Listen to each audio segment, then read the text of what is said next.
ធ្លាប់តែថ្មើរនឹងរមែងលឺសំឡេងពុកប្រដៅឲ្យកូនផុតទុក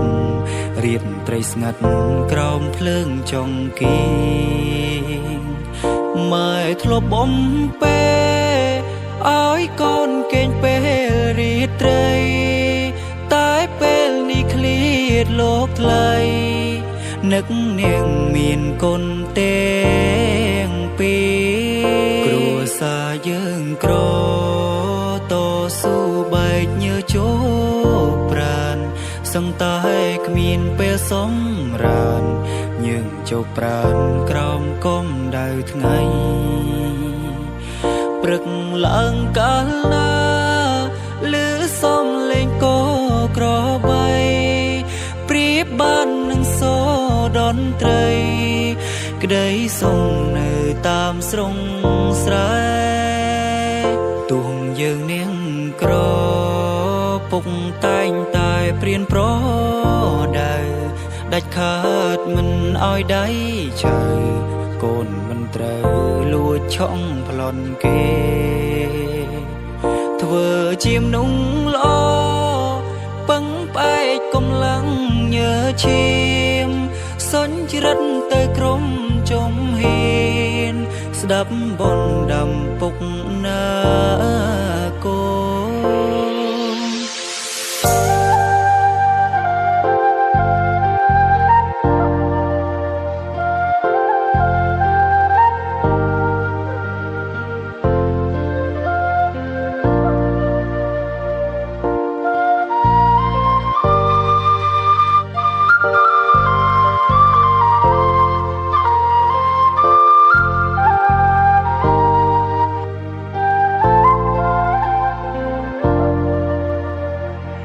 ធ្លាប់តែថ្មើរនឹងរមែងលឺសំឡេងពុកប្រដៅឲ្យកូនផុតទុករៀបត្រីស្ងាត់ក្រោមភ្លើងចង្គីម៉ែធ្លាប់បំពេឲ្យកូនកេងពេលរីត្រីតែពេលនេះឃ្លាតលោកថ្លៃនឹកនាងមានកូនទេគ្រួសារយើងក្រតស៊ូបែកញើជោប្រានសឹងតែគ្មានពេលសម្រាន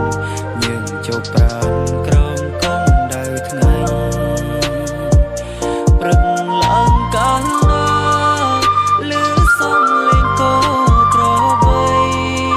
ប្រៀបបាននឹងសូរតន្ត្រីក្តីសុំតាមស្រុងស្រែ